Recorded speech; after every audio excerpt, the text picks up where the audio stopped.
మొదటి మాట చూద్దాం. సామెతల గ్రంథం మనకు తెలిసిన విషయాలే ఒకసారి చూద్దాం. సామెతల గ్రంథం 14వ అధ్యాయం మొదటి వచనంలో, జ్ఞానవంతురాలు చాలమ్మ, జ్ఞానవంతురాలు తన ఇల్లు కడుతుంది. నిజంగా దేవుడు ప్రతి స్త్రీని కూడా ఎలా ఉండాలని కోరుకుంటున్నాడు? ఎలా ఉండాలని కోరుకుంటున్నాడమ్మా? జ్ఞానవంతురాలుగా ఉండాలి. జ్ఞానవంతురాలుగా ఉండి ఏం కట్టమంటున్నాడు దేవుడు? ఇల్లు కట్టాలి. ఇల్లు కట్టాలంటే జ్ఞానం కావాలా? ఖచ్చితంగా జ్ఞానం కావాలా? మరి జ్ఞానం కావాలంటే ఎలా వస్తుంది? జ్ఞానం కావాలంటే ఎలా వస్తుంది? మరి చెప్పాలి. జ్ఞానవంతురాలుగా నువ్వు ఉండాలని దేవుడు కోరుకుంటున్నాడు. జ్ఞానవంతురాలుగా నువ్వు ఉండాలంటే జ్ఞానవంతురాలైనటువంటి నీవు జ్ఞానాన్ని ఎలా సంపాదించాలి? ఎలా సంపాదించాలి జ్ఞానాన్ని? చూద్దాం బైబిల్ గ్రంథంలో నుంచి. సామెతల గ్రంథం 8వ అధ్యాయం 13వ వచనం చూడండి, 33వ వచనం చూడండి. సామెతల గ్రంథం 8వ అధ్యాయం 33.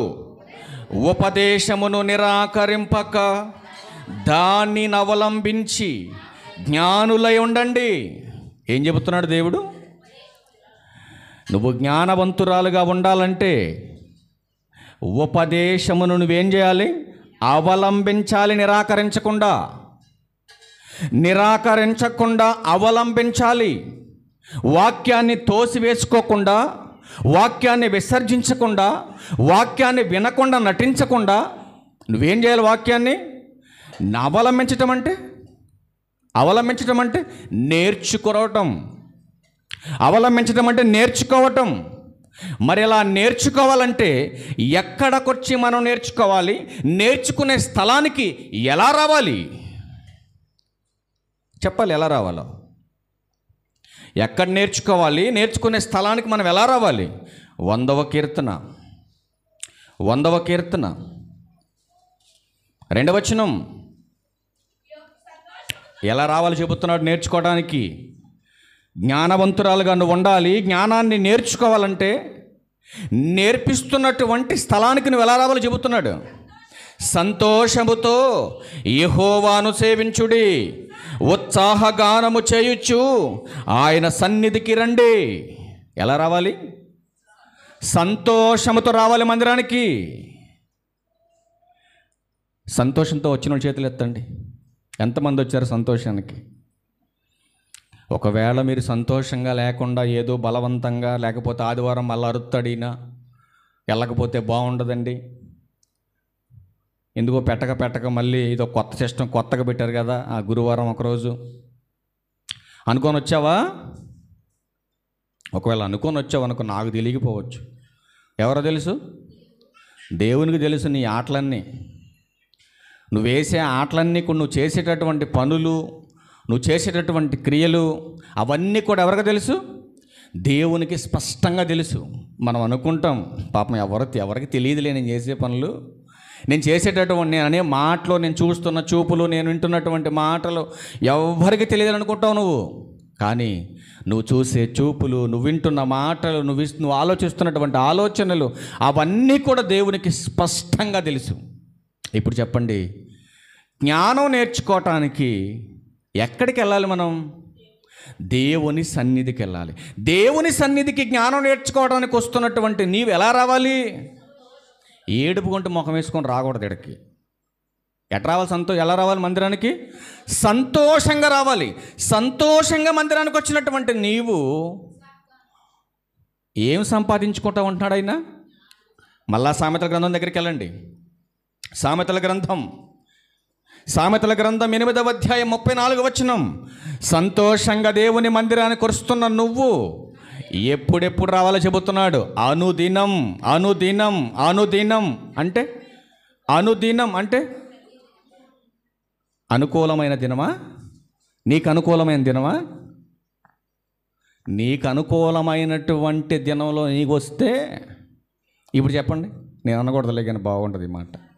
నీకు అనుకూలమైన దినంలో దేవుని మందిరానికి నువ్వు వస్తే, ఈ రాత్రి దేవుడు అంటున్నాడు కదా, నీ దినమవుద్ది. అవుద్దా? ఏంటండి ఈ మాటలు ఈ టైంలో?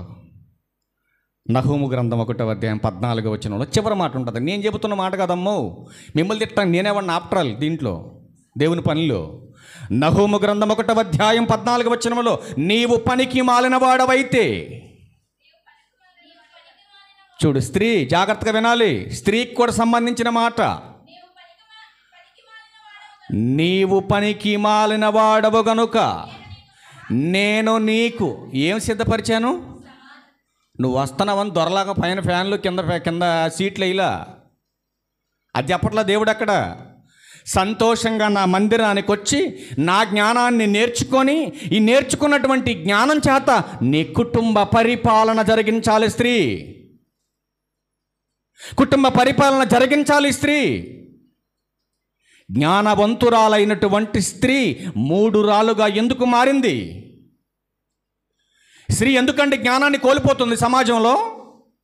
ఎందుకంటే ఎందుకు ఎందుకు ఎందుకు ఎందుకు అజ్ఞానంగా మారిపోతుంది స్త్రీ? తెలివితేటలు ఎక్కువైపోయినాయి స్త్రీకి సమాజంలో. 2024లో ఉన్న స్త్రీలకి 2025కి వచ్చినటువంటి ఉన్నటువంటి స్త్రీలకి, ఆ స్త్రీలే ఈ దీంట్లోకి వచ్చారులేండి 25లోకి. 24లో ఉన్న స్త్రీలే 25కి వచ్చారు. కానీ ఈ 30 రోజుల్లో టెక్నాలజీ పరంగా పరిశోధన చేసి చూస్తే సమాజం 2 స్థానాల్లో చెడిపోయింది కుటుంబంలో. ఎవరెవరో తెలుసండి? 1 తల్లి, 2వది పిల్లలు. ఈ 2 స్థానాలలో కుటుంబ వ్యవస్థ నాశనానికి దగ్గరగా ఉంది ఇప్పుడు. మీరు ఆలోచించండి. పురుషులు మందిరానికి రావట్లేదులే అని చెప్పేసి మీరు అలా తక్కువ చేసుకుంటున్నారే. మేము ప్రతి ఆదివారం వెళ్తున్నాం, మేము గొప్పవాళ్ళు అనుకుంటున్నారే మీరు. మీ కుటుంబాన్ని నిలబెట్టాలన్న మీ చేతిలోనే ఉంది. మీ కుటుంబం నాశనం అయిపోవాలన్న మీ చేతిలోనే ఉంది. కుటుంబాన్ని కట్టే బాధ్యత స్త్రీకి ఇచ్చాడు దేవుడు. అదే కుటుంబాన్ని కాపాడి సంరక్షించి పరలోకం అనే మహాలోకానికి చేర్చేటటువంటి బాధ్యత కూడా నీ చేతిలోనే పెట్టాడు. కానీ బాధ్యతను మరిచి కుటుంబాన్ని పాడు చేసుకొని సమాజంలో చీడ పురుగుల్లా తయారు చేస్తున్నటువంటి మీ పిల్లలు మీ కళ్ళ ముందు చనిపోవటం మీకు ఆనందమా? ఆలోచించండి. మీ పిల్లలు మీ కళ్ళ ముందే చనిపోతే మీకు ఆనందమా? సంతోషమా? చెప్పండి. సంతోషమా మీకు? ఏ తల్లి అయినా సంతోషపడద్దా? ఒక తల్లి సంతోషపడిందండి బైబిల్ గ్రంథంలో. తన కొడుకుని దుర్మార్గంగా పెంచుకుంది. తన కళ్ళ ముందే కుక్క సాగు చచ్చాడు కొడుకు. ఎవరా తల్లి? ఎందుకులేండి రాత్రి ఆ తల్లితో మనల్ని పోల్చుకోవటం. అవును కదండి. ఆ తల్లి కంటే మనం గొప్పవాళ్ళమే కదా. గొప్పవాళ్ళైనా మనం ఆ తల్లి కంటే. ఒకవేళ ఆ తల్లి కంటే ఇంకా దిగజారిపోతున్నావే మీ రాత్రి ఆలోచించుకో. అందుకే ఈరోజు ఒక కుటుంబాన్ని చూద్దాం. చిన్న కుటుంబం అండి అది. మనలాగేం పెద్ద కుటుంబం కాదు, చిన్న కుటుంబం అది. ఆ చిన్న కుటుంబంలో నుంచి ఒక పెద్ద పాఠాన్ని చూపించాలనుకుంటున్నా. 1 గంట అవుద్ది పర్లేదా? 1 గంట అవుద్ది పర్లేదా? మొదలుపెట్టి 20 నిమిషాలు అవ్వట్లేదు, అప్పుడే చొక్కా తడిచిపోయింది నాకు. అయినా ఏం పర్లేదు, ఏం పర్లేదు. 1 గంట దాకా నేను ఆపుకొని చెప్తా తల్లి. పైన ఫ్యాన్లు తిరుగుతున్నాయి, మీకు కింద కూర్చోవడానికి బాగానే ఉంది కదా అందరికీ. ఓకే, సంతోషం కదా. బయట గేట్లు డోర్లు వేపించేస్తాను. ఇక దయచేసి ఎవరు వెళ్ళకండి, 1 గంటకు ఆపేద్దాం. ఒకవేళ నిద్ర వచ్చిన వాళ్ళు నిద్రపోండి. అది దయచేసి ఎవరిని డిస్టర్బ్ చేయం మేము. 1 గంట దాకా కంటిన్యూ చేద్దాం. 1 గంట తర్వాత ఇంటికి వెళ్ళిపోదాం. సరేనా? సరేనమ్మా. మీరందరూ ప్రార్థన చేయాలి. ఎవరిని విడిచిపెట్టండి. ఈరోజు అందరూ ప్రార్థన చేశాకే పోవాలి. అది సరేనా? ఈ చివరి నుంచి మా అత్తమ్మ దగ్గర స్టార్ట్ చేస్తాం మేము. ఇక్కడ నుంచి అందరూ ప్రార్థన చేయాలి. స్త్రీలంతా ప్రార్థన చేసిన తర్వాత వదులుతాం. ఇవాళ పురుషులకి ఏం సంబంధం లేదు, వాళ్ళకేం చెప్పను నేను. స్త్రీలంతా ప్రార్థన చేయాలి. ఎవరెవరు ఎంతసేపు ప్రార్థన చేస్తారో కూడా చూద్దాం. ఎలా చేస్తున్నారో ప్రార్థన, ఎంతసేపు చేస్తారో. సరేనమ్మా? ఓకేనా? వెళ్దామని నేర్చుకుందాం ఈ పాఠాన్ని. మరి ఈరోజు క్లాస్ ప్రాముఖ్యంగా ఎవరి గురించి అంటే స్త్రీల గురించి, ఆ స్త్రీలలో కోడళ్ళ గురించి. స్త్రీల గురించి, ఆ స్త్రీలలో కోడళ్ళ గురించి. ఏమంటే ప్రతి స్త్రీ కూడా కోడలు కావాల్సిందే కదా. అవునా? ప్రతి స్త్రీకి కూడా కోడలు కావాల్సింది. మీ అత్తగా పిలువబడుతున్నటువంటి అత్త కూడా ఏదో ఒక రోజు మరొక అత్తకి ఏమై ఉంది? కోడలై ఉంది. ఈరోజు మనం చూసుకునేటటువంటి కోడళ్ళు ఎంత గొప్ప కోడళ్ళో, వాళ్ళ పేర్లు లేవు కానీ, లేకపోతే ఆ పేరు ఉంటే ఇప్పటికైనా నా కూతురుగా పేరు పెట్టుండి. కానీ వాళ్ళ పేర్లు లేవు. ఎంత చెక్ చేసినా కూడా ఎక్కడా కూడా కనపడలేదండి పేర్లు. పేరు లేకపోయినా వాళ్ళకున్న లక్షణాలను బట్టి దేవుడు తన గ్రంథంలో రాయించుకున్నంటే నిజంగా కోడలకి వందనాలు పెట్టాలండి. అంత ఉత్తమమైన కోడళ్ళు. నిజంగా ఇలాంటి లక్షణాలు మీకు ఉండాలని ప్రేమపూర్వకంగా మీకు నేర్పించాలని ఒక 10 లక్షణాలు తీసుకొచ్చాను. ఈ 10 లక్షణాలలో ఒకటి కాదు 10 నేర్చుకోవాలి నువ్వు. ఈ 10 లక్షణాలలో ఒక్కటి కూడా మిస్ కాకుండా ఈ 10 లక్షణాలు కనుక నువ్వు నేర్చుకోగలిగితే ఆనాడు బైబిల్ గ్రంథంలో రాయబడినటువంటి 2 అత్తాకోడళ్ళు ఉన్నారు చూశారు బైబిల్లో, వాళ్ళతో సాటి అవుతారు మీరు అప్పుడు. అందుకే అసలు ఆ కుటుంబం ఎవరో, ఆ కుటుంబంలో ఉన్నటువంటి లక్షణాలు ఏంటో ఒకసారి త్వరగా మనం వెళ్ళిపోయి ముందుకెళ్ళే ప్రయత్నం చేద్దాం. ఆదికాండం 7వ అధ్యాయం, ఆదికాండం 7వ అధ్యాయం వచనము కూడా 7. చూద్దాం త్వరగా, జాగ్రత్త చదవండి తల్లి, మీకు అర్థం కావడం చెప్తాను ఇవన్నీ. అప్పుడు నోవాహును అతనితో కూడా అతని కుమారులను, అతని భార్యయు, అతని కోడండ్రను ఆ ప్రవాహ జలములను తప్పించుకొనుటకై ఆ వాడలోకి ప్రవేశించిరి. చదవటానికి చాలా సింపుల్గా చిన్నగా కొంచెమే ఉంది కానీ కాంటెస్ట్ అందులో ఎంత పెద్ద సమాచారం ఉందండి. అందులో ఇక్కడ ఒక విషయాన్ని మనం జాగ్రత్తగా ఆలోచించగలిగితే ఎవరెవరు వాడలోకి ప్రవేశించినట్టుగా మనకు కనపడతా ఉంది. 1 నోవాహు, 2వది కొడుకులు, 3వది తన భార్య, 4వ క్యాటర్కి వచ్చేసరికి 3 కోడలు మనకు కనపడుతున్నారు ఈ కుటుంబంలో. నిజంగా మామగారు చెప్పినటువంటి మాటకు విధేయత కలిగి లోబడి వాడలోకి ఎక్కుంటారా వీళ్ళు, లేదా వీళ్ళే ఎక్కుంటారా వాళ్ళలోకి? అసలు ఈ వర్తమానం, ఇదిగో జలప్రళయం రాబోతుంది, మీ కుటుంబం నాశనం అయిపోతుంది, ఒక వాడ కట్టండి అని ఆజ్ఞాపించింది దేవుడు ఎవరికి? కోడలకా మామగారికా? మామగారికి ఆజ్ఞాపిస్తే మామగారు అత్తగారికి, కొడుకులకి, కోడలకి చెప్పుంటాడు చెప్పడా?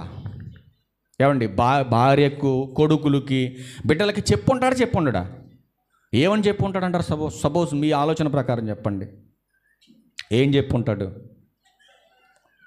ఇదిగో కొన్ని దినాలకు జలప్రళయం రాబోతుంది కాబట్టి దేవుడు నాకు ఒక మాట ఇచ్చాడు, ఇదిగో ఒక వాడ కట్టుకొని కుటుంబం కోసం ఒక వాడ కట్టుకొని ఆ జల ప్రవాహం నుంచి నువ్వు తప్పించబడటానికి నువ్వు, నీ భార్య, నీ కొడుకులు, నీ కోడళ్ళు అందరూ కూడా అందులోకి వెళ్ళిపోండి నోవాహు అని చెప్పాడా? చెప్పిన మాటను తన కోడళ్ళకి చెప్పాడా? చెప్పుంటాడా? ఖచ్చితంగా చెప్పుంటాడు. నిజంగా కోడళ్ళకి చెప్పాడు. మరి కోడళ్ళకి చెప్పినప్పుడు కోడళ్ళు వాళ్ళమ్మ నాన్నలు చెప్పుంటారు వీళ్ళు. ఏమ్మా, ఆ పరిసర ప్రాంతాల్లో కదా సంబంధించిన వాళ్ళు కదండి వీళ్ళంతా. ఇప్పుడు జలప్రళయం వస్తుందని నా భార్యకి చెప్తే నా భార్య వాళ్ళ అమ్మ నాన్న చెప్పుద్దా చెప్పదా? వాళ్ళ తమ్ముళ్ళకి, వాళ్ళ బంధువులకి అందరికి చెప్పుంటుందా చెప్పదా? ఖచ్చితంగా చెప్పుద్దు. ఎందుకంటే మా మామ చెప్పాడంటే అది ఖచ్చితంగా జరిగి తీరుతుందన్న నమ్మకం ఎవళ్ళ కనపడుతుంది? నోవాహు గారి కోడల్లో మనకు కనపడుతుంది. ఏమంటే నువ్వు చెప్పితే నేనేంటి తింటా అనుకున్నారు వాళ్ళు? కూతుళ్ళు వెళ్ళి తల్లిదండ్రులు చెప్పుంటారు ఖచ్చితంగా, నాన్న ఈ 3 కోడళ్ళు 3 కుటుంబాలకు చెప్పుంటారు, ఇంటిమేషన్ ఇచ్చుంటారు, నాన్న జలప్రళయం రాబోతుంది, అమ్మ రండి మీరు కూడా, మా మామగారు చెప్పారంటే ఖచ్చితంగా జరిగి తీరుతుంది కాబట్టి మాతో పాటు మీరు కూడా రండి అని అడుగుంటారు. కానీ పాపం వాళ్ళు అలా మాట వినలేదండి. కానీ మామగారు చెప్పిన మాట విన్నటువంటి 3 కోడళ్ళు, 3 కొడుకులు, నోవాహు గారి భార్య, కుటుంబ యజమాని మాట విన్నారు కాబట్టే ఆ ప్రమాదం తప్పించబడటానికి ఆ ఓడలోకి ఎక్కారు. ఓడలోకి ఎక్కినటువంటి వీళ్ళు 3 ఏం చేయబడ్డారు? వీళ్ళు 8 మంది రక్షింపబడ్డారు. వీళ్ళ 3లో మనకు కావలసినటువంటి మొట్టమొదటి పాయింట్ ఏంటంటే, మొట్టమొదటిగా వాళ్ళలో ఉన్నది వివేకం. ఏముంది వీళ్ళకి? వివేకం. వివేకం అంటే అర్థం ఏంటి? మరొక మాట చూపించిన తర్వాత వివేకం గురించి మీకు చూపిస్తాం. మరొక మాట చూద్దాం. ఇదే ఆదికాండం 19వ అధ్యాయం 14వ వచనం చూడండి. ఆదికాండం 19వ అధ్యాయం 14వ వచనం. ఇక్కడ జాగ్రత్తగా వినాలి మీరు. లోతు బయటకు వెళ్ళి తన కుమార్తెలను పెండ్లాడనయున్న తన అల్లుళ్ళతో మాటలాడి, లెండి, ఈ చోటు విడిచి రండి, యెహోవా ఈ పట్టణమును నాశనము చేయబోచున్నాడని చెప్పెను. అయితే అతడు అనగా లోతు గారు తన అల్లుళ్ళ దృష్టికి ఎగతాళి చెయ్యివాని వలె నుండెను. ఏమండి, జాగ్రత్తగా విందాం. అక్కడ మామైనటువంటి నోవహు కోడలకు చెబితే విధేయత కలిగి వివేకము కలిగినటువంటి కోడళ్ళు మామగారు మాట విని ప్రమాదం నుంచి తప్పించబడటానికి షిప్పులోకి వెళ్ళిపోయారు. ప్రమాదం నుంచి రక్షింపబడ్డారు వాళ్ళు. కానీ చరిత్రలో మరొక కుటుంబాన్ని మనం చూడగలిగితే ఇక్కడ ఎవరండి? అల్లుళ్ళు కనపడుతున్నారు మనకి. ఇదే విషయాన్ని అక్కడ నోవాహు గారు చెప్పినటువంటి విషయాన్ని లోతు గారికి చెప్పాడు దేవుడు. లోతు, ఇమీడియట్లుగా మీరు ఖాళీ చేసే స్థలాన్ని నీవు ఇక్కడ ఎవరిని చెప్పకపోయినా కూడా నీ కుటుంబ సభ్యులను తీసుకొని వెళ్ళమన్నాడు. నీ కుటుంబ సభ్యులను తీసుకొని అర్జెంటుకి ఈ ప్రాంతాన్ని విడిచిపెట్టి వెళ్ళమన్నాడు. కానీ లోతు కూతుళ్ళకి అప్పటికే వివాహం జరిగింది. ఎంగేజ్మెంట్ జరిగింది. ఎంగేజ్మెంట్ జరగడంతో అల్లుడి మీద ఉన్నటువంటి ఆలోచనతో ఈ ప్రమాదం నుంచి తప్పించాలని అల్లుడి దగ్గర పరిగెత్తుకెళ్ళాడు. వెళ్ళిపోగానే వాళ్ళకి మాట చెప్పాడు, నాయన కొన్ని దినాలు ఈ ప్రాంతం కాలిపోతుందిరా, అర్జెంటుగా మాతో పాటు వచ్చేయండి మీరు. హెచ్చరిస్తే లోతు ఎలా కనపడుతున్నాడు అల్లుడి దృష్టికి? ఎగతాళి. అంటే మా మీద జోకులు వేస్తున్నావా, అపహాసం చేస్తున్నావా? ఎప్పటి నుంచో కాలిపోగినటువంటి ప్రాంతం, ఇంతమంది జనాలతో ఉన్నటువంటి మహాపట్టణాలైనటువంటి ఈ సొదొమ గొమొర్రా పట్టణాలను దేవుడు కాల్ చేస్తాడని నువ్వు చెబితే నమ్మేయటానికి మేము అమాయకులం అనుకున్నావా? పిచ్చోళ్ళం అనుకున్నాం మేము? ఒకవేళ నీకు అంత భయం వేస్తే నువ్వు వెళ్ళమన్నారు వాళ్ళు. ఒకసారి మనం జాగ్రత్తగా ఆలోచించగలిగితే నీతిమంతుడైన లోతు మాట విననటువంటి అల్లుళ్ళు వివేకులా అవివేకులా? చెప్పాలి, వివేకులా అవివేకులా? ఇప్పుడు చెప్పండి, లోతు గారి అల్లుళ్ళు వివేకులై చచ్చిపోయారా, అవివేకులై చచ్చిపోయారా? అవివేకులై అగ్నికి ఆహుతయ్యారు. ఇక్కడ నోవాహు గారి కోడళ్ళు దేని చేత రక్షింపబడ్డారు? వివేకము చేత. ఈరోజు కుటుంబంలో ఉన్న స్త్రీకి కావలసింది వివేకమా అవివేకమా? ఒక్కసారి ఆలోచించాలి మీరు. ఏముండాలి? స్త్రీకి ఏముండాలమ్మా? వివేకం ఉండాలి. అందుకే లూకాసువార్త 24వ అధ్యాయంలో ప్రభువారు మాట్లాడుతున్నారు చూడండి. లూకాసువార్త 24వ అధ్యాయం 25వ వచనం. లూకాసువార్త 24వ అధ్యాయం 25వ వచనం. అందుకైన అవివేకులారా, ప్రవక్తలు చెప్పిన మాటలన్నిటినీ నమ్మని మందమతులారా. ఏమంటున్నాడు యేసుక్రీస్తు ప్రభువారు? మందమతులు, ఎంత చెబుతున్నా విననటువంటి అవివేకులు. వివేకులుగా ఎలా మారాలి మరి? అవివేకులైనటువంటి సమాజం వివేకులుగా మారాలంటే మరి ఏం చేయాలి? ఏం చేయాలి? ఎఫెసీయులకు రాసిన పత్రిక 5వ అధ్యాయం 17వ వచనంలో చెబుతున్నాడు చూడండి. అవివేకులైన వారు వివేకులు కావాలంటే ఏం కావాలో చెబుతున్నాడు ఆయన. ఇందు నిమిత్తం మీరు అవివేకులు కాక ప్రభు యొక్క చిత్తమేంటో గ్రహించండి. అవివేకులుగా ఉన్నటువంటి స్త్రీలు వివేకం కలిగిన వారుగా ఉండాలంటే ఆయన చిత్తమేంటో మీరు గ్రహించాలి. ఆయన చిత్తమేంటో మనం గ్రహించాలంటే మనలో ఉన్నటువంటి అవివేకాన్ని దూరం చేసుకోవాలి. అవివేకం పోవాలి, వివేకం రావాలంటే దేవుని మందిరానికి వచ్చి దేవుని మహాజ్ఞానాన్ని నేర్చుకోవాలి. దేవుని మహాజ్ఞానాన్ని నేర్చుకోగలిగితేనే జ్ఞానము చేత ఇల్లు కట్టబడుతుంది. జ్ఞానం చేత ఇల్లు కట్టడం అంటే నేను ఎంటెక్ బీటెక్ చేశానండి, నాకెందుకండి చెప్పడం మీరు అనుకున్నారు. నువ్వు ఎంటెక్ చేసినా, బీటెక్ చేసినా, ఏటెక్ చేసినా వాక్యం అనే జ్ఞానం నీలో లేకపోతే నీ కుటుంబం అన్ని నీ చేజేతులారా నువ్వే కూల్చుకుంటావు. అందుకేంటున్నాడు, నోవాహు గారి కోడళ్ళు నేర్చుకున్నటువంటి నీతి, వాళ్ళలో ఉన్నటువంటి వివేకం ఒక అత్తకు మామకు ఎలా అయితే వాళ్ళు లోపడ్డారో, లోబడి ఎలాగైతే బ్రతికారో, వాళ్ళలో ఉన్నటువంటి లక్షణాలేవో ఈరోజు 10 లక్షణాలు మనం చూద్దాం. ఎన్ని లక్షణాలు? 10 లక్షణాలు మనం చూడాలి. ఏంటి, మామగారు చెప్పంగానే వెళ్ళిపోయి వాళ్ళలో కూర్చున్నారా వీళ్ళు?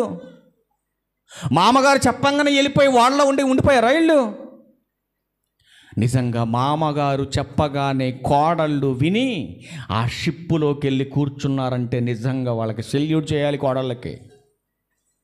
నేడున్నటువంటి సమాజంలో ఉన్నటువంటి కోడళ్ళు ఏ మామగారిని గౌరవిస్తున్నారో మీరు ఆలోచించండి. ఏ అత్తగారికి లోబడుతుంది కోడలు ఆలోచించండి.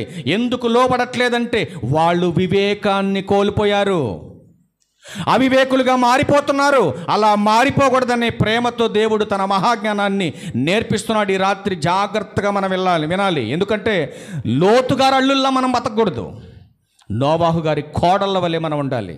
అందుకే ఒక చక్కటి విషయాన్ని ఈరోజు కోడళ్లకు ఉండవలసినటువంటి లక్షణాలు 10 రాసుకుంటాయి. ఇట్లు కోడళ్ళకు ఉండవలసినటువంటి 10 లక్షణాలు. నిజంగా మరి ఎన్ని లక్షణాలు మీలో ఉన్నాయో ఇప్పుడు బయటపడిపోతాయి. మొత్తం చెప్తా. ఇప్పుడు నేను చెక్ చేసుకోవాలి మీరు. అమ్మ, ఈ లక్షణం నాలో ఉండాలి, వెరీ గుడ్ అని మొదటి లక్షణం ఒకవేళ నీకుంటే, ఈ మొదటి లక్షణం నీకుంటే అక్కడ నువ్వు పేరు రాసుకో అక్కడ, వెరీ గుడ్, నోవాహు గారి కోడళ్ళకు ఉన్నటువంటి లక్షణం నాకుంది, అమ్మో నేను గొప్పదాన్ని దేవుని దృష్టిలో అనుకోవాలి నువ్వు. అందుకే ఈ 10 లక్షణాలు మీకు చూపిస్తున్నాను నేను. మొదటి లక్షణం చూస్తే, అత్త మామ చెబుతున్నటువంటి మాటలను కోడలు పాజిటివ్గా తీసుకోవాలి. ఎలా తీసుకోవాలి? పాజిటివ్ అంటే, నెగిటివ్ అంటే, నెగిటివ్ అంటే ఇప్పుడు అత్తగారు అమ్మ పొద్దున్నే వెళ్ళి 6 గంటలకల్లా వెళ్ళి అని చెప్పింది అనుకోండి. ఇప్పుడు దీన్ని ఎలా అర్థం చేసుకోవాలి? కోడలు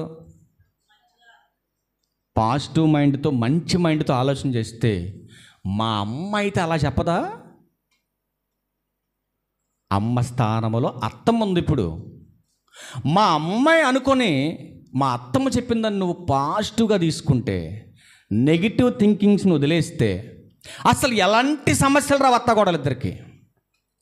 అందుకే అంటున్నాడు, ఎప్పుడు కూడా కోడలుగా అత్తింట్లో పాజిటివ్ మైండ్తో ఉండటానికి వీల్లేదు.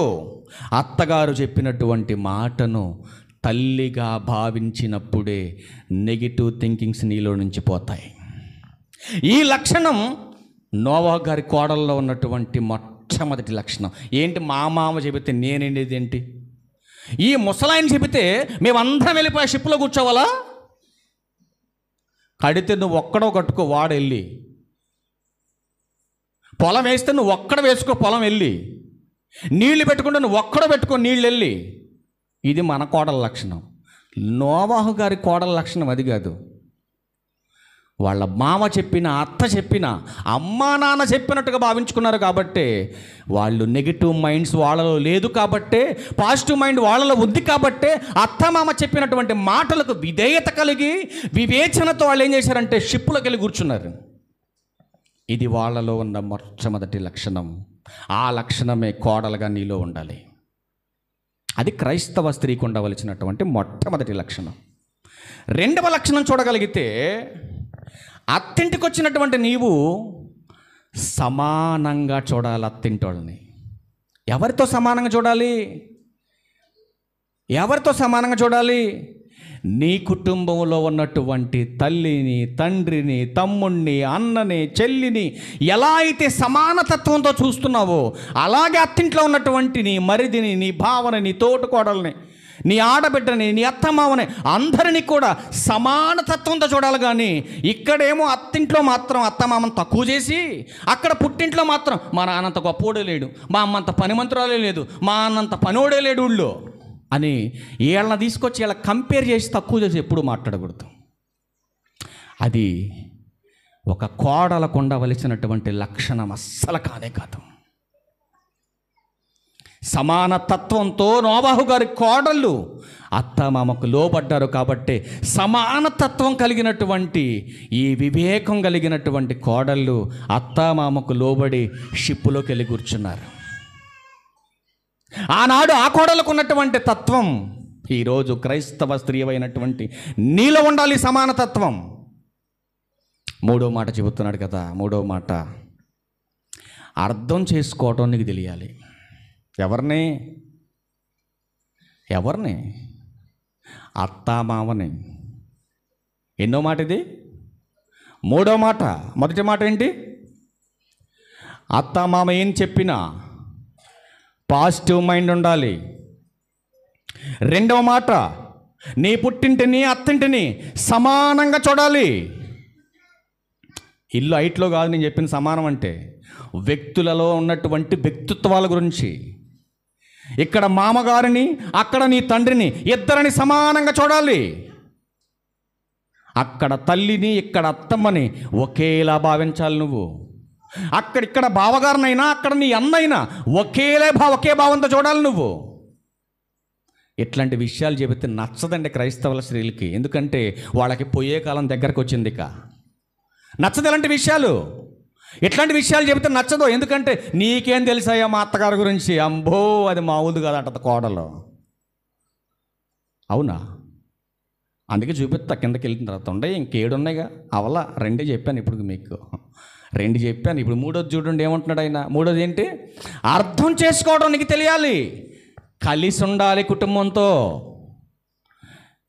మీ కుటుంబంతో ఎలా అయితే మీ అమ్మతో, మీ నాన్నతో, మీ అన్నయ్యతో, మీ అక్కతో, మీ చెల్లితో, మీ అమ్మ, మీ నాయనమ్మతో, మీ కుటుంబంలో ఉన్నటువంటి వారందరితో ఎలా అయితే కలిసి ఉన్నావో అత్తింటికి వచ్చిన తర్వాత కూడా అలాగనే కలిసి ఉండాలి నువ్వు.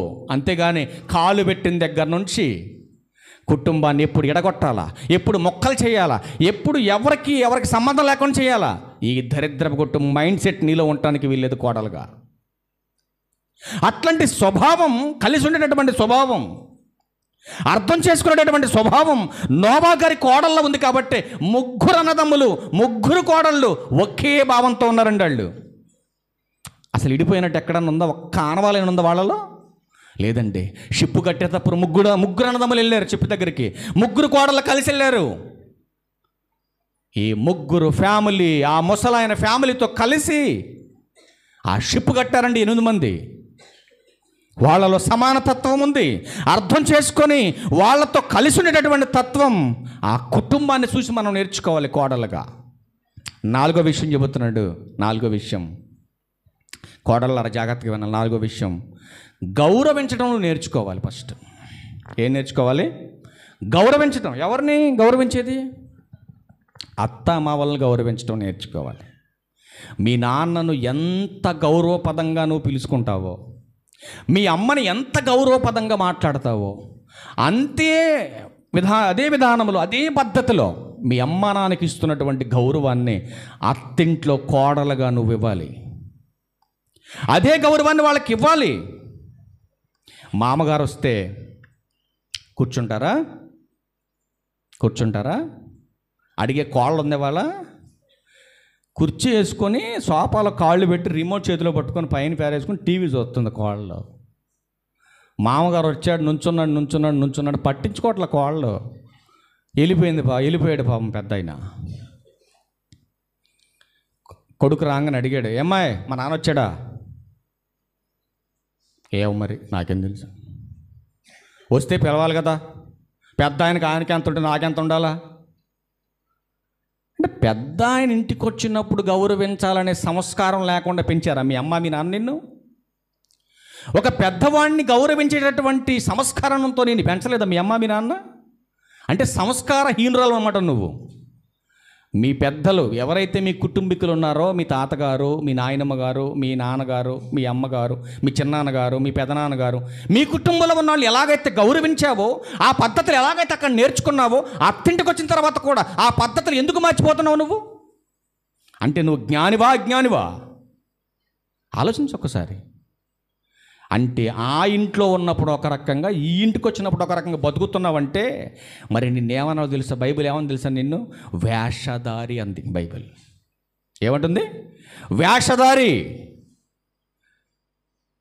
వీధిలో ప్రోగ్రాం, స్టేజ్లు వేసి ప్రోగ్రాం చేస్తారు కొంతమంది. వాళ్ళని చూడండి, ఈ ఊర్లో ఒక ప్రోగ్రాంకి తగ్గట్టుగా ఒక వేషం వేస్తారు. ఇక్కడ కొరలమండి వెళ్ళిపోయి అక్కడ స్టేజ్ వేసి ఈ వేషం అక్కడ వేయడం. మళ్ళీ ఎందుకు ఇక్కడ ఈ వేషం అక్కడ వేసేయడానికి ఎవడు రాడు మళ్ళీ. అందుకని అక్కడ ఒక వేషం వేస్తాడు. వాడి పనే అది, వేషధారాడు. ఊరూరికి వాడి నటనతో వేషధారణతో మనుషుల్ని మాయచేసి పొట్ట కోటి కోసం రూపాయి కోసం వాడు వేషాలు వేస్తూ ఉంటాడు. అది కాదుగా మన బతుకు, అది కాదు మన బతుకు. అందుకే దేవుడు అంటున్నాడు, గౌరవించడం నువ్వు నేర్చుకోవాలి. ఎవరెవరిని గౌరవించాలి, ఎవరెవరిని వద్దు.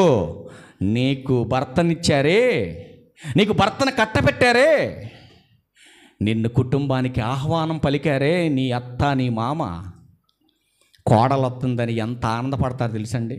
నేను పెళ్లి చూపులు చూడటానికి వచ్చేటప్పుడు 10 మందికి చెబుతారు వాళ్ళు, మా కోడలు చుట్టానికి వెళ్తాను, మా కోడలు చుట్టానికి వెళ్తున్నావు అని. ఎంగేజ్మెంట్ అప్పుడు ఎవరికి నచ్చినా నచ్చకపోయినా 10 మందిని తీసుకుపోతారు. అయినా చీర కొనటానికి కొన్న తర్వాత ఒకవేళ అత్తమ్మ వెళ్ళకపోతే ఇంటికి వచ్చిన తర్వాత ఏమంటారు తెలుసా, ఇది మా అత్తకి మా కోడలకు సెట్ అవ్వద్దో లేదో ఈ చీర అంటది. 10 మంది వెళ్ళి సెలెక్ట్ చేస్తారు కోడల కోసమే మంచి చీర అని చెప్పేసి. అంతమంది సెలెక్ట్ చేసిన అత్తమ్మకి కోడల మీద ఉన్నటువంటి ప్రేమ చూడండి, ఇది మా కోడలకు నచ్చిద్దో లేదో అంటది. అంత ప్రేమ చూపించినటువంటి అత్తమ్మ ఇంటికి వచ్చే అంతవరకును కూడా ఎంతో ఆతృత పడతా ఉంటుంది. నా కోడలు ఎప్పుడు వస్తుందో, నా కోడలు ఎప్పుడు. ఎంతమంది ఆనందపడి ఉంటారు కోడలు వచ్చిన అత్తలు. కోడలు ఇంటికి రాకముందు, అబ్బా మా కోడలు వస్తుంది, మా కోడలు వస్తుంది, మా కోడలు వస్తుంది. పక్క వాళ్ళు అంటారు కదా, అబ్బా కోడలు వస్తుంది, నీకు సుఖమే, నీకు సుఖమే అని చెప్తా ఉంటారు. ఆ బాధ అనుభవించిన వాళ్ళు, నీకు తెలియదే తల్లి, ఆ కోడలు వస్తే మొదలవుతుంది యుద్ధం అంటారు తెలియని వాళ్ళు. అవునమ్మా. ఇప్పుడు అంటున్నాడు దేవుడు, నువ్వు గౌరవించడం నేర్చుకోవాలి. అత్తింటికి వచ్చేటప్పుడు అత్తగారు నీ ఆహ్వానం కోసం ఎంతో గౌరవంగా 10 మందిని పిలుచుకుంటుంది.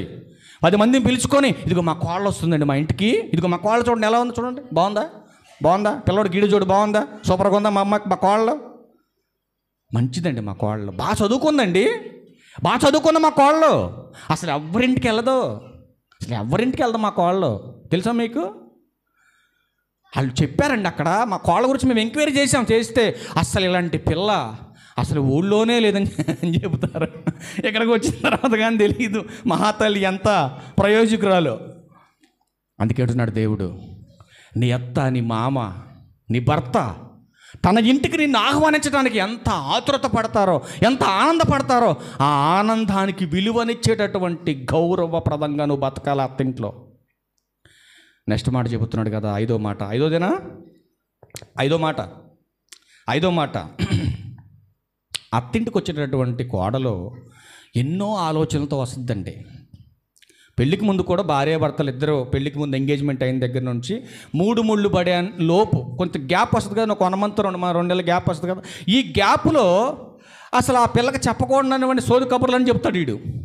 మనకు పెళ్ళి అయితే రెస్టారెంట్కి వెళ్దాం, మనకు పెళ్ళి అయితే సినిమాకి వెళ్దాం, మనకు పెళ్ళి అయితే మనం టూర్లకి వెళ్దాం, మనకు పెళ్ళి అయితే విలాసాలను తిరుగుదాం, ఈ సొలి కబుర్లన్నీ చెప్తాడు అడిగి ఫోన్లో. ఇవన్నీ చెప్పగానే తన భార్య కనిపించింది కదా, నిజంగానే మా అత్తగారింటికి వెళ్ళంగానే మా ఆయన నన్ను సినిమాకు తీసుకెళ్తాడు, మా ఆయన నన్ను పార్కు తీసుకెళ్తాడు, మా ఆయన నేను కోరుకున్నటువంటి నా ఆలోచన తగినట్టుగా నా భర్త నాకు సపోర్ట్గా నిలబడి నన్ను ఆనందపరుస్తాడు, సంతోషపరుస్తాడు అని చెప్పేసి ఆ కోడలు ఏం చేస్తుందంటే అత్తింటికి వచ్చేటప్పుడు కొన్ని ఊహలతో వస్తుందండి అత్తింటికి. ఏమంటే అలా వచ్చిన వాళ్ళు చేతులు ఎత్తండి, ఏం సిగ్గుపడకుండా. నేను మా అత్తింటికి వెళ్ళిన తర్వాత నేను అలా ఉండాలి, మా ఆయన దగ్గరికి వెళ్ళాక ఎలా ఉండాలి, మా అత్తింట్లో నా ఆలోచన తీరు ఎలా ఉండాలి అనుకున్న వాళ్ళు లేరా? ఉన్నారండి, ఎందుకు లేరండి, అందరూ అమాయకులు, మీరు చెప్పరు. అట్లాంటి ఆలోచనతో అట్లాంటి ఊహలతో ఆధారపడి అత్తింట్లో నువ్వు ఉండటానికి, అది మీ పుట్టింట్లో, అది నీ పుట్టింట్లో సాధ్యపడుతుంది. నాన్న బిర్యానీ తినాలి, పట్టుకొస్తాడు మీ నాన్న, కన్నాడు కాబట్టి. నాన్న పలానా చోటకి వెళ్ళాలి, నేను తప్పదు కాబట్టి తీసుకుపోతాడు. ఇప్పుడు అదే లగ్జరీ లైఫ్, అదే ఊహలతో, అదే ఆలోచనతో అత్తింటికి వస్తే అత్తింట్లో బిర్యానీ ఉండదు, అత్తింట్లో లగ్జరీ లైఫ్ ఉండదు, నీ ఇంట్లో ఉన్నటువంటి పరుపు అత్తింట్లో ఉండదు, నీ ఇంట్లో ఉన్న ఏసీ అత్తింట్లో ఉండదు, నీ ఇంట్లో ఉన్నటువంటి ఎసులుబాట్లు అన్నీ అత్తింట్లో ఉండవు. అడ్జస్ట్మెంట్ చేసుకొని ఉండాలి, సర్దుకొని ఉండాలి. అందుకే అంటున్నాడు, అట్లాంటి తత్వం నోవాహు గారి కోడల్లో మనకు కనపడుతుందండి. మామగారు చెప్పగానే ఉన్న ఊరు, కట్టుకున్నటువంటి ఇల్లు, ఉన్నటువంటి సంపద అంతా విడిచిపెట్టారు. అత్త మామ చెప్పిన మాట విని ఆ చెక్కలతో దేనికి పనికిరానటువంటి స్థితిసారకపు మానుతో చేయబడినటువంటి ఆ షిప్పులోకి ప్రవేశించినటువంటి ఉత్తమమైన కోడళ్ళ లక్షణాలలో ఇది 5వ లక్షణం. వాళ్ళ ఊహల మీద ఆధారపడి మామకు ఎదురు చెప్పలేదు. అట్లాంటి లక్షణాలు మీలో ఉండాలి. నెక్స్ట్ 5వ మాట, 6వ మాట. 6వ మాట ఏంటంటే పెద్దలను పట్టించుకోవాలి. ఏ పెద్దలను? సంఘ పెద్దలనా, ఊళ్ళో పెద్దలనా? నీ కుటుంబం అనే వ్యవస్థలో ఉన్నటువంటి పెద్దలు, నీ కుటుంబానికి ఆధారమైనటువంటి పెద్దలు, ఆ పెద్దలను నువ్వు పట్టించుకోవాలి. పట్టించుకోవడం అంటే ఎట్టా? పొద్దున్నే లెగగానే మామయ్య గారు టీ తాగుతారా? అత్తయ్య గారు టిఫిన్ తింటారా? భోజనం చేస్తారా? బయటికి వెళ్తున్నారా? వాటర్ అని పోసిమ్మంటారా? బయటికి వెళ్తున్నారా? టవల్ ఏమైనా ఇమ్మంటారా? ఎండ దెబ్బ తగలకుండా. పోనీ గొడిగేమని ఇమ్మంటారా? ఇట్లాంటి సలహాలు చెప్పేటటువంటి కోడళ్ళు నోవాహు గారి కుటుంబంలో ఉన్నారు. నోవాహు గారి కుటుంబంలో ఉన్నటువంటి కోడళ్ళు తన మామ పని చేస్తుంటే పట్టించుకున్నారు. తన మామ చేస్తున్నటువంటి పనిని పట్టించుకున్నారు. ప్రతి విషయంలో సహకారులుగా నిలబడ్డారు కుటుంబానికి. అందుకే జలప్రళయము ద్వారా రక్షింపబడ్డారు నోవాహు గారి మాట విని కోడళ్ళైనటువంటి ముగ్గురు. ఎంతమంది ఉన్నారు ఇలా మామ అత్తమ్మని పట్టించుకునేటటువంటి కోడళ్ళు? అడుగుతున్నారా మీరు? మీ కుటుంబాల్లో అడుగుతున్నారా? మామయ్య గారు టీ తాగుతారా అని అడుగుతున్నారా? అత్తమ్మ టిఫిన్ చేస్తావా అడుగుతున్నారు ఎవరైనా? ఏమ్మా భోజనం ఏమైనా చేస్తావా అడుగుతున్నారా? అడగకపోతే పోయేది నువ్వే. వచ్చిన నష్టం లేదు. అత్తమ్మకి వచ్చిన నష్టం లేదు, పోయేది నువ్వే అడగకపోతే. అందుకే చెబుతున్నాడు, జ్ఞానవంతురాలు తన ఇల్లు కడుతుంది. కింద మాట ఎందుకు చదివించిందో తెలుసా మీకు? కింద మాట, మూఢురాలు తన చేతులారా తన పతనాన్ని తానే తెచ్చుకుంటుంది. ఎన్నో మాట? నెక్స్ట్ మాట, 7వ మాట. 7వ మాట ఏంటంటే పెద్దలకు సమాచారం ఇవ్వాలి కోడలు. ఇప్పుడు పుట్టాల నుంచి పెళ్లి కార్డు వచ్చింది. ఇంట్లో అత్తమామ లేరు, ఏ పొలానికో లేకపోతే ఎక్కడికో వెళ్ళారు. ఇప్పుడు పుట్టాల నుంచి మీకు తెలిసిన పెద్ద మనిషి పెళ్లి కార్డు తీసుకొని ఇంటికి వచ్చిండు. చక్కగా అమ్మగారులాగా మొత్తలో కూర్చొని ఉండవు. నువ్వే కోడలో కదా మరి, ఇంటికి దీపంగా నువ్వు మొత్తలో కూర్చొని ఉన్నావు. వచ్చినటువంటి పెద్ద ఆ పెళ్లి కార్డు తీసుకొచ్చి నీకు ఇచ్చమ్మా పలానా రోజు పెళ్ళి, ఈ మాట మీ అత్తగారికి మీ మామగారికి చెప్పమంటాడు. అత్త మా ముందు తెలుసా? వచ్చిన అతనికి నువ్వు ముందు తెలుసా? వాళ్ళు ముందు తెలుసు కాబట్టి నీ ముఖం తెలియపోయి నీ కార్డు చేతిలో పెట్టాడు, ఆ ఇంటి కోడలో కాబట్టి. ఇచ్చినటువంటి ఈ సమాచారాన్ని నువ్వేం చేయాలి తర్వాత? అత్త మా ఇంటికి రాగానే, మామయ్య గారు ఇదిగో పలానా చోట నుంచి పెళ్ళి ఆహ్వానం వచ్చింది, పలానా చోట నుంచి వార్త వచ్చింది, పలానా వాళ్ళు ఈ సమాచారం చెప్పారు అన్ని ఇంటి పెద్ద అయినటువంటి నీ మామగారికి అత్తగారికి సమాచారాన్ని నువ్వు ఫార్వర్డ్ చేయాలి. ఏంది వాళ్ళకి చెప్పేది? ఆ ముసలి వాళ్ళకి నేను చెప్పేది ఏంటి? చెబితే వీళ్ళు మాత్రం వెళ్ళాడు ఎరగదీసేది ఏముంది? ఎన్ని పెళ్లి కార్డులు వచ్చినా మా ఆయన నేనేగా పోయేది. నీ పనికి మాలిన ఆలోచన పక్కన పెట్టు, అది తప్పది. వాళ్ళు వెళ్ళకపోయినా ఇంటికి వచ్చినటువంటి సమాచారాన్ని ఇంటి పెద్దలైనటువంటి అత్త మామకు చెప్పాలా. ఇక్కడ ఏదన్నా నీ మొగుడు అనకూడదులే కానీ నీ భర్త కూర ఎట్టెందుకు వండావే, మైండ్ ఎక్కడ పెట్టావు అన్నాడు అనుకో, వెంటనే ఫోన్ కొట్టిద్ది. నానో మీ అల్లుడు మైండ్ ఎక్కడ పెట్టి కూర వండుతున్నాం అంటున్నాడే, అయిపోద్ది ఈ రోజుతో. మళ్ళీ రేపొద్దున ఏదైనా అడిగింది చేయలేదనుకో, మళ్ళీ వాళ్ళ అమ్మ చేస్తాము పెళ్ళికి ముందు బంగారం అంటే కదా మీ అల్లుడు అసలు పట్టించుకోవట్లేదమ్మా అని అమ్మకు చెప్పుద్ది. లేరు అలాంటి వాళ్ళు? ఇంట్లో ఏదన్నా అత్తగాని కానీ మామగారు కానీ భర్త కానీ ఫ్యామిలీలో ఉన్నటువంటి ఆ కుటుంబ వ్యవస్థలో ఉన్న వాళ్ళు ఏదైనా కొంచెం కోపంలో మాట్లాడితే వెంటనే పుట్టింటికి ఫోన్ చేసే గొప్ప స్త్రీ లేరా? కోడళ్ళు ఉన్నారా లేదా? ఇంకా నీకేంటి పని అక్కడ పుట్టింటి వాళ్ళతో? ఇంకా కుమారి నీ కుటుంబాన్ని మరు అంటున్నాడు దేవుడు. మరు చెప్పుకోవటం వరకే వాళ్ళ పని అక్కడ, ఇక చెప్పడానికి లేదు. ఇక ఏదొచ్చినా పెళ్ళిలో ఏం ప్రమాణం చేసావు? కలిసి ఇద్దరు మీ ఆయన నువ్వు ఏం చేశారమ్మా? వ్యాధి ఎందు, బాధ ఎందు, కలిమి ఎందు, లేమి ఎందు, కష్టమందు, సుఖమందు, వ్యాధి ఎందు, బాధ యందు ఏదొచ్చినా మా ఆయనకి నేను, నాకు మా ఆయన. కొద్దిగా సిగ్గు శరం లేకుండా బాగానే చేసావు అక్కడ. మరి కష్టం రాగానే ఫోన్ చేస్తావు పుట్టింటికి అంటే నువ్వు మారలా. నోహా గారి కోడలకి నువ్వు కోడలని నీకు పెట్టిన పేరుకి అసలు సమాధానం లేదు ఇద్దరికి, వాళ్ళకి వీళ్ళకి. అందుకంటున్నాడు 7వ మాటలో, పెద్దలకు సమాచారం ఇవ్వాలి. ఎవరైనా ఏదైనా చెబితే అది ఏ మాట అయినా సరే నీ అత్తకి నీ మామకు నువ్వు చెప్పాలి. అప్పుడే నువ్వు ఉత్తమమైన కోడలుగా ఉండగలుగుతావు నీ కుటుంబ వ్యవస్థలో. నెక్స్ట్ ఎన్నో మాట? 8వ మాట. నెక్స్ట్ అబ్బో అసలు ఇది అసలు నచ్చదండి ఈ మాట. వారు చెప్పే సలహాలను కోడలు వినాలి. ఏంటి మా అత్త చెప్తే నేను వినాలా? సర్లే భలే చెప్పు నువ్వు. మా మామగారు చెప్తే నేను వినాలా? మా మామగారు ఎంత చదువుకున్నాడని చెప్తే నేను వినాలి? నేను ఇక్కడ డిగ్రీ, మరి మా మామగారు ఏలుముద్ర. మా అత్తగారికి బావిలో కప్పలాగి ఇంతవరకే తెలుసు మా అత్తగారికి. మరి నేను సముద్రంలో తిమింగలం లాంటి దాన్ని, ప్రపంచమంతా తెలుసు నాకు. ఏమని చెప్తే నేను వినాలా? ఆబు చాలా ఆబు అంటాం మనం.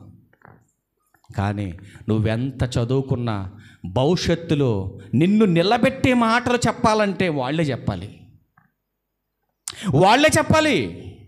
వారు చెప్పిన సలహాలు వినాలి. చెప్పుద్దత్త, అమ్మ కోడలా వాళ్ళ ఇంటికి వెళ్ళమాక, ఇదిగో పలానాడితో మాట్లాడమాక, పలానా చోటకి వెళ్ళమాక. చాలామంది అత్తలు చెప్తూ ఉంటారండి కోళ్ళకి, వాళ్ళతో మాట్లాడమాక, వీళ్ళ ఇంటికి వెళ్ళమాక, అది తినమాక, ఇది చెయ్యమాక. నచ్చుద్దా కోళ్ళకి? నచ్చుద్దమ్మా? అస్సలు నచ్చదు.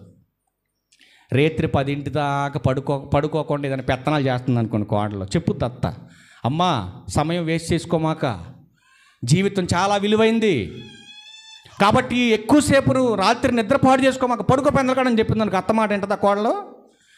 నీకు నిద్రొత్తు నువ్వు పడుకో, నేను 1 గంట దాకా ఫోన్ చూస్తా అంటది కోడలో. లేదా అలాంటి వాళ్ళు లేరా? కొంతమంది రాత్రి 10-11 అయినా కూడా టీవీలు చూస్తూనే ఉంటారండి. మరి కొంతమంది కోడల్లో మామగారు పద్దాకలు పనిచేసి వచ్చి పడుకుంటాడు బయట, లోన కూడా పడుకోడు. ఎందుకంటే పడుకోనీరుగా కోడలు, లోన పడుకొని కోడలు పడుకోనీరు. ఈరోజు ఒక చోటకి వెళ్ళారండి నేను, తల్లిదండ్రులకి ఇద్దరికి బయట వరండాలో చాటు కట్టారు. ఆడికి వెళ్ళొచ్చాను ఈరోజు. ఎందుకంటే చాలా బాధేస్తుంది సమాజాన్ని చూస్తే. ఎందుకు చెడిపోయింది సమాజం? చెడిపోయిందండి సమాజం. చెడిపోయిన ఈ సమాజాన్ని బాగు చేయాలని దేవుడు ఎంత ప్రయత్నాలు చేసినా మనిషి ఉరి యొద్దకే పరిగెడుతున్నటువంటి పక్షిలా మారిపోయాడండి మనిషి. ఆదివారం చెప్తే మంచి పాఠం తయారు చేశానండి ఈరోజు. చాలా గొప్ప పాఠం తీసుకొచ్చాను. ఎందుకంటే పాపం మనిషి ఎలా చేస్తున్నాడో తెలుసా? పాపాన్ని సంతోషంగా ఒక పురుగుల మందు డబ్బా తెచ్చుకొని, 1 లీటర్ పురుగుల మందు డబ్బా తెచ్చుకొని సంతోషంగా గ్లాస్ పాలు తాగుతున్నట్టుగా తాగు. మనిషి పాపం కూడా అలాగే చేస్తున్నాడండి. సంతోషంగా పాపం చేస్తున్నాడు. ఏం జరుగుద్దో ఆదివారం జాగ్రత్తగా విందాం. చాలా జాగ్రత్తగా మంచి విషయాలు పొందుపరిచాం, దాంట్లో మంచి విషయాలు మాట్లాడదాం. సంతోషంగా పాపం చేసే వాళ్ళందరూ తప్పించుకొని పోకుండా ఆదివారం రండి, చక్కగా ఇందురు. కానీ ఎన్నో మాట ఇది, వారు చెప్పిన సలహాలను వినాలి. ఎవరు? అత్తమామ చెప్పిన మాట ఎవరు వినాలి? కోడలు వినాలి. వెరీ గుడ్, మంచోళ్ళు. నెక్స్ట్ ఎన్నో మాట? 9వది. అబ్బో ఇది కూడా చాలా కష్టంగానే ఉంది. ఏంటి మాట అంటే, వారి ప్రేమకు కోడలు అడ్డుపడకూడదు. ఏ విషయాలు చెప్పమంటారు ఇప్పుడు? నా కొడుకుని ఎత్తుకోమాకు, నా కొడుకును ముట్టుకోమాకు, వాడికి ఏ పప్పలు కొనిచ్చమాకు, వాడిని ముట్టుకుంటే బాగోదు మామగారు, నా కూతురిని పట్టుకుంటే బాగోదు అత్తగారు అని వాళ్ళ ప్రేమకు అడ్డుపడకండి తల్లి. చేతులు ఎత్తి మీకు వందనాలు చెబుతున్నా నేను.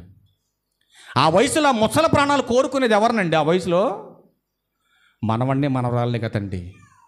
ఎంత కఠినంగా మారిపోయారండి కోడళ్ళు ఈరోజు. అత్తగారు నోరెత్తి ఏదన్నా ఒక మాట నీకు బతుకు బాగుండాలని చెప్పింది అనుకో, అసలు ఇక ఆవేశంతో రగిలిపోతూ ఉంటుంది. కొడుకేమో పాపం బతుకుదెరు కోసం పని కోసం బయటికి పోతాడు. ఎర్ర నెలలో కష్టపడి ఆయన నిన్ను బతికించాలి, నిన్ను సుఖపెట్టాలి, నిన్ను సంతోషంగా ఉంచాలని ఆ యజమాని కుటుంబ భారాన్ని నెత్తినేసుకొని గొడ్డి సాగిరి బయట చేస్తూ ఉంటే ఇంట్లో కూర్చొని తిన్నటువంటి అత్తగారు కావచ్చు, కోడలు కావచ్చు, చిన్న చిన్న విషయాల్లో సమస్యను క్రియేట్ చేసుకొని అమాయకులైనటువంటి భర్తలు పని చేసుకొని ఇంటికి రాగానే కోడలు రెడీగా ఉంటుంది. ఎందుకు రెడీగా ఉంటుంది తెలుసండి? స్నానం చేసిన దాకా బాగానే ఉంటుంది, ఏం చెప్పదో. వండినటువంటి కూడు కంచంలో పెట్టేసి ఎదురు కూర్చుంటుంది. ఇక చాలా చోట్ల చూశానండి నేను ఈ విషయాలు. వాస్తవంగా ఒకసారి జరిగింది కూడా ఇది నాకు. ఎవరు చెప్పాలో తెలియక చర్చి మెట్ల మీద కూర్చొని వెళ్ళి నేను ఇప్పుడు మా అమ్మగా చెబితే నా భార్యతో తంట, నా భార్యకి చెబితే మా అమ్మతో తంట. అసలు ఎవరికి చెప్పకుండా చెయ్యి కడిగేసుకొని కంచంలో వెళ్ళిపోయి చర్చి మెట్ల మీద కూర్చుంటే దేవుడు ఆయనే చూసుకుంటాను, మనకెందుకు ఈ బాధ అనుకున్న ఆ రోజు. మరి సత్యం తెలియదు కదండి. అయినా కూడా న్యాయబద్ధంగా ఆలోచించా, మా అమ్మని నొప్పించకూడదు, నా భార్యని నొప్పించకూడదు అనుకున్నా. వెంటనే చేయగడుక్కొని చర్చి మెట్ల మీద కూర్చొని వెళ్ళిపోతే ఏం దీని ఏం పడుకుంది ఇటు, ఆమె దీని ఆమె పడుకుందట్టు, మాట్లాడలేక మాట్లాడుకోవటాలు లేవేక అటు తడు పడుకుని ఇటు పడుకున్నారు. నీకు ఇప్పుడు అమ్మతో మాట్లాడాలి, నేను భార్యతో మాట్లాడుకోవాలి. మధ్యలో పిచ్చోడు అనమాట, కొడుకు అన్నాడు పిచ్చోడు. ఇప్పుడు కంచంలో కూడు పెట్టింది, కూడు పెట్టేసి ఎదురు కూర్చుంటుంది. ఇప్పుడు ప్రేమగా కలుపుకొని అలా ఒక్క ముద్ద తినే లోపు మీ అమ్మ ఏమందో తెలుసా అంటది. కూర ఎట్టుందో అన్నదో. అప్పటిదాకా అత్తమ్మని పిలిచినటువంటి కోడలో అత్త ఏదైనా ఒకటి నిన్ను సరిచేసిన మాట చెప్పగానే అత్తమ్మ ఏమన్నదో చూసావా అంటలు. ఇప్పుడు మీ అమ్మ ఏమన్నదో చూసావా అంటది. పాపం అలా తిందామనుకున్నటువంటి ముద్ద కూడా తినలేక అసలు ఏం జరిగిందో ఏమనుకున్నారని అనుకున్న కొడుకు ఏమందమ్మ మాయమ్మ, ఏమంద మాయమ్మ, గంటల తరబడి ఫోన్ చూడొద్దంది మీ అమ్మ. మీ అమ్మ సీరియల్ చూడలేదా? నేను ఫోన్ చూస్తే తప్ప మీ అమ్మకి? నా ఫోన్ నేను కొనుక్కున్నా, నా పుట్టింటోళ్ళు కొనిచ్చారు నా ఫోను, మా అమ్మోళ్ళు కొనిచ్చారు ఫోను, రీఛార్జ్ నేను చేసుకుంటున్నా దీనికి, మీ అమ్మకేంటి నొప్పి అంటే మీ అమ్మ మా అమ్మలా ఆలోచించట్లేదు. ఎంతైనా మీ అమ్మే, మా అమ్మ ఎప్పటికీ కాలేదని ఏం చేస్తుంది కోడలో వేరు బంధువులు చేసి మాట్లాడుతుంది. అత్త చెప్పింది మంచిదే కదండి, ఎక్కువసేపు ఫోన్ చూస్తే నీ కళ్ళే పోతాయి, నీ బ్రెయినే పాడవుద్ది, నీకు లేనిపోయిన ఆలోచనలు వస్తాయి ఈ సీరియల్ చూడటం వల్ల. కుటుంబాన్ని ఎలా నాశనం చేసుకోవాలో అర్థమవుద్ది ఈ సీరియల్ చూస్తే. కొన్ని చెప్పకూడని విషయాలు ఉంటాయి, అవి భర్తకు చెప్పకూడదు. ఎప్పుడు చెప్పాలో తెలుసుకోవాలి, అది గుణవతి అయినటువంటి భార్య లక్షణం. ఏ సమస్య అయినా సరే చెప్పవలసినటువంటి సమయం ఒకటి ఉంటుంది భార్యకి, అది తెలుసు బాగా ఎప్పుడు చెప్పాలో. నీకు కావలసిన పనికి మాలిన చీరలు, నీకు పనికి మాలిన లిప్టిక్లు, పనికి మాలినటువంటి మ్యాచింగ్లు అడిగేటప్పుడు మాత్రం ప్రేమగా అడుగుద్ది అక్కడ. కానీ ఫ్యామిలీలో తండ్రి ఏదన్నా, మామగారు ఏమన్నా, అత్త ఏమన్నా, మరిది ఏమన్నా, ఆడబిడ్డ ఏమన్నా, భర్త కంచం ముందు కూర్చున్నప్పుడే మాట్లాడదు, అది మూర్ఖురాలు. అలాంటి భార్య మూర్ఖురాలు. అది భర్త అన్నం తినేటప్పుడు చెప్పవలసిన మాటలనేవి. కష్టపడి పనికి వెళ్తున్నాడే బయటికి వెళ్ళొచ్చినటువంటి భర్త ఆదరణగా, సహాయంగా, ఆదరించేదానిగా ఉండవలసినటువంటి భార్య కుటుంబాన్ని కూల్చుకునే మాటలు చెప్తూ ఉంటుంది భర్తకి. ఇప్పుడు ఏం చేయాలి? భర్తకు చెబితే నువ్వు చెప్పిన పనికి మాల మాటలన్నీ నీ కళ్ళ ముందు వాళ్ళ అమ్మని తిట్టాలా వెళ్ళి, వాళ్ళ అమ్మని కొట్టాలా వెళ్ళి? 9 నెలలు మోసి 20 నెలలు పెంచినటువంటి తల్లి అలాంటిదో కొడుకు తెలీదా? ఒకవేళ భార్య చెప్పిన మాటలు విని తల్లి మీద నోరు పారేసుకుంటే నువ్వు చస్తావని చెప్పాను మొన్న పోయిన వారం మీకు. ఎందుకంటే నిన్నగాక మొన్న వచ్చినటువంటి భార్య చెప్పిన మాట విని తల్లిని అవమానిస్తూ నిందిస్తున్నావంటే నువ్వు కొడుకుగా అన్ఫిట్. నువ్వు ఒక భర్తగా ఆ భార్యకు నువ్వు భర్త కావచ్చు, కానీ తల్లిదండ్రుల విషయంలో నువ్వు వేస్ట్. దేవుని దృష్టిలో నువ్వు మృతుడువు. ఆలోచించండి. ఎన్నో మాట, నెక్స్ట్ మాట,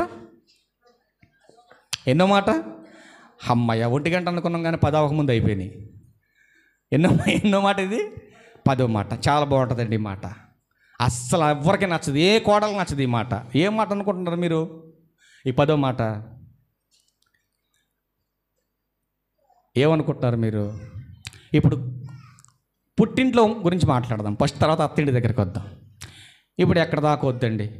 ఇప్పుడు నా కూతురు నా దగ్గరే ఉంది, హాస్టల్లో ఉంది కొన్ని రోజులు. హాస్టల్ నుంచి తీసుకెళ్ళేటప్పుడు వెనకాల కూర్చోబెట్టుకున్నాడు, బ్యాగ్ ఎదర పెట్టుకున్నాడు.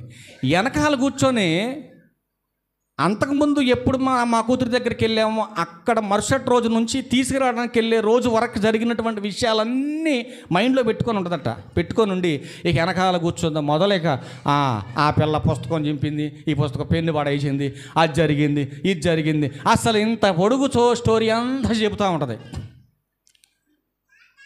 ఒక తండ్రికి చెప్పుకుంటుంది, పంచుకుంటుంది ఈ విషయాలన్నీ.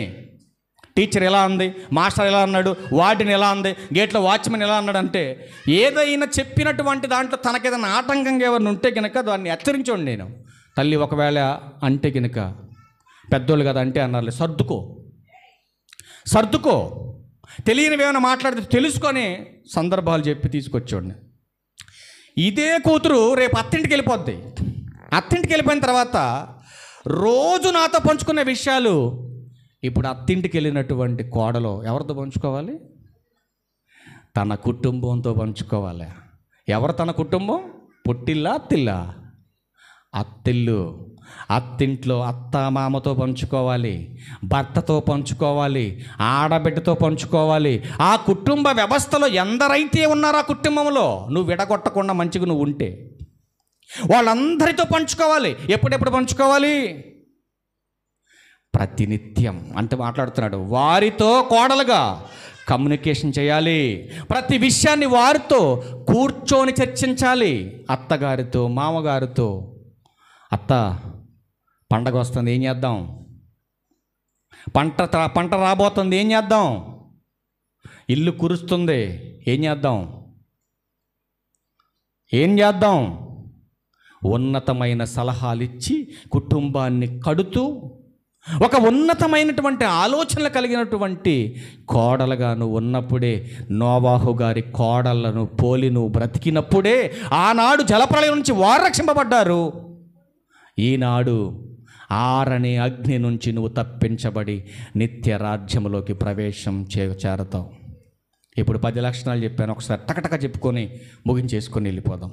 లాస్ట్లో ఒక వీడియో చూద్దాం. 2 అనుకున్నాం కానీ ఒకటే చూద్దాం. ఏంటి ఆ విషయాలు అంటే ఒకసారి మనం చూడగలిగితే సామెతల గ్రంథంలో ఒక ఉత్తమమైనటువంటి స్త్రీ గురించి ప్రస్తావన చేశాడు సొలొమోను గారు. సొలొమోను గారి భార్యలు ఎంతమంది అండి? ఎంతమంది ఆయన భార్యలు? ఎంతమంది అమ్మా? 1000 మంది. 700 మంది భార్యలు, 300 మంది ఉపపత్నులు. ఏది ఏమైనా మహానుభావుడు 1000 మందిని పెళ్లి చేసుకున్నాడు, 1000 మందితో కాపురం చేశాడు. ఈ 1000 మందితో కాపురం చేసినటువంటి సొలొమోను గారు సామాన్యమైనోడా? ఎవరైనా మహాజ్ఞాని. ఎవరైనా మహాజ్ఞాని. ఆ 1000 మందితో అన్ని బాధలు పడినటువంటి మహాజ్ఞాని ఏం మాట్లాడుతున్నాడు ఒకసారి మీరు చూడగలిగితే సామెతల గ్రంథం 31వ అధ్యాయం 10, 11, 12 ఏమన్నాడండి సొలొమోను గారు? గుణవతి అయిన భార్య దొరుకుట అరుదు, అట్టిది ముత్యము కంటే అమూల్యమైనటువంటిది. ఈ 10 లక్షణాలు కలిగిన స్త్రీని అస్సలు వెలతో కొనలేం మనం. ఈ 10 లక్షణాలు కలిగినటువంటి స్త్రీ గుణవతి అయినటువంటి స్త్రీ, ఉత్తమమైనటువంటి స్త్రీ. ఈ స్త్రీని డబ్బుతో మనం కొనలేమండి. పాపం వాళ్ళే డబ్బులు ఇచ్చి కొనుక్కుంటారు భర్తల్ని, అందుకే పెత్తనాలు చేస్తున్నారు వాళ్ళే. అవును కదా, కదండి? ఎందుకు ఈరోజు భర్తల మీద భార్యలు పెత్తనాలు చేస్తున్నారు తెలుసా మీకు? డబ్బులు ఇచ్చి కొనుక్కున్నారు. మీరు డబ్బులు ఇచ్చి కొనుక్కున్నారు కాబట్టి మీరు పెత్తనాలు చేస్తున్నారు వాళ్ళ మీద. అవును కదా? ఊరికే ఇచ్చినేంటి 30 లక్షల డబ్బులు నీకు? ఊరికే ఇచ్చామేంటి ఎకరం పొలం మీకు? లేరు అలాంటి వాళ్ళు భార్యలు? ఉన్నారండో లేరు అనమాకండి. మన దగ్గర లేరు కాబట్టి మంచోళ్ళు మీరు. బయట ఉన్నారు. మొన్న ఒక ఆవిడ అంది, ఊరకనే ఇచ్చామేంటి 6 లక్షల డబ్బులు నీకు? మరి ఏం చేయాలమ్మా? కాలు కింద చెప్పేలాగా ఉండాల్సింది అలాగంది. ఏంటి భర్త? భర్తే మరి కాలు కింద చెప్పేలాగా ఉండాల్సిందే మరి. అమ్మ బైబుల్ ఏమో శిరసని చెబుతుంటే నువ్వేంటమ్మా కాలు కింద చెప్పంట. పనికి మాలవాడికి అంతేనండి, ఇది పేరుకు భర్తకి అంతే. కుటుంబాన్ని పోషించేది నేనేనా? పిల్లల భారం ఫీజులన్నీ నావేనా? అన్నీ చేసేది నేనే. ఏం చేయడండి, తినటం తాగటం బలాదూరు తిరగటం ఊళ్ళ మీద. అందుకే దేవుడు అన్నాడు, నీ పవిత్ర ప్రవర్తన చేత, దేని చేత? నీ పవిత్రమైన ప్రవర్తన. ప్రతిరోజు ప్రార్థన చేస్తే మారడని భర్త, ఉపవాసాలు చేస్తే మారని భర్త, అలంకరణ చేసుకుంటే మారడు, అందంగా తయారైతే మారడు నీ భర్త. మారతాడా? పెద్దలు ఒక మాట చెబుతారండి, ఎవరిని చూసి ఏం చూడమన్నారు? ఇంటిని చూసి వెళ్ళాలని చూసి ఇంటినా? చెప్పాలి జాగ్రత్తగా, ముగించేది అయిపోయింది. ఏమ్మా, దేన్ని చూసి దేన్ని చూడాలి? నిజమేనిది. ఇల్లును చూసి ఇల్లాలను చూడాలా? ఇల్లాలను చూసి ఇల్లుని చూడాలా? ఒక ఇల్లాలను చూసినాం మేము, ఒక ఇల్లాలను చూస్తే అబ్బబ్బలే ఉంది. సరే మా ఇంటికి రండి అయ్యా, కొంచెం భోజనం చేసి వెళ్తురుగా అన్నది. ఇంటికి పోతే మంచిలు కూడా తాగలను నేను, నాకు శుభ్రంగా లేకపోతే అసలు నేను ఏం ముట్టుకోను, నుంచి కూర్చొని కూడా కూర్చోను ఆ ఇంట్లో. మా ఇంటికి ఎప్పుడు పిలిచినా రారు మీరు అన్నది. సరే ఎందుకు వచ్చిన గోళ్ళ, ఇదో గోల మాకు వెనకాల తలకాని పని. సరే ఇక తలకా ఉంచుకొని పోయిన, మరి ఏం చేస్తాం, మరి మనిషి ఎంత నీట్గా ఉన్నాడు, ఇల్లు ఎంత బాగా పెట్టుకున్నాను అనుకుని పాపం అమాయకులాగా వెనకాల పడిపోయిను. ఆడకపోయి చూస్తే వామ్మో, అసలు నాకు కూర్చోబుద్ది కాదు నాకు. వెంటనే నేను చెప్పా, నేను ఎక్కడ మంచిలు తాగను, ఎక్కడ టీ తాగను, ఎక్కడ భోజనం తిన్నాను, ఎందుకంటే నాకు ఈ మధ్య కొంచెం ప్రాబ్లం వచ్చింది కాబట్టి నేను తింటలేదమ్మా, మానేసి అని చెప్పా. అయినా సరే వాక్యం చెప్పింది, నాకు ఏం చెప్పింది తెలుసా? చావకుడు ఇంటికి వస్తే ఏం తాగాలి? గ్లాసుడు సన్నీళ్ళు తాగాలంతే. ఏం వాటర్, మినరలా జనరల్ అని అడిగితే, అయ్యా జనరల్ వాటర్ అని మేము తాగేది మా ఊర్లో అన్నది. అయితే నేను తాగనమ్మా, నేను తాగను. ఎందుకంటే దేహం శుభ్రంగా ఉంటే వచ్చేది ఏం లేదు మనకి. ఏముండాలి శుభ్రంగా? హృదయం శుభ్రంగా మనకు ఉన్నప్పుడు, మన దేహం కూడా శుభ్రంగా ఉన్నప్పుడు నీకు ఏ ఆలోచన వస్తుందంటే, నా ఇల్లు కూడా శుభ్రంగా ఉండాలని ఆలోచన వస్తుంది. దేహం శుద్ధి చేసుకునే మనిషి హృదయ శుద్ధి లేకపోతే ఇంటిని పట్టించుకుంటుందా? పట్టించుకోదు. ఎప్పుడైతే హృదయ శుద్ధి వస్తుందో, హృదయ శుద్ధితో పాటు దేహశుద్ధి వస్తుంది, దేహశుద్ధితో పాటు ఇంటి శుభ్రం కూడా వస్తుంది. రోజు ఆ ఇంట్లోనే ఉంటారు, ఎక్కడ బూసు అక్కడే ఉంటుంది. రోజు ఆ ఇంట్లోనే ఉంటారు, ఎక్కడ తుక్కు. ఒక్కొక్క ఆవిడ అంటుంది కదా, వారానికి ఒకసారి ఎత్తుద్దంట ఊడ్చిన తుక్కు, ఇంట్లో తుక్కు ఆ తలుపు మూలకు నెట్టేసిద్దండి. ఇట్ట ఏంటమ్మా ఇదనంటే, అప్పుడప్పుడు ఎత్తుతామండి తుక్కు అంతే.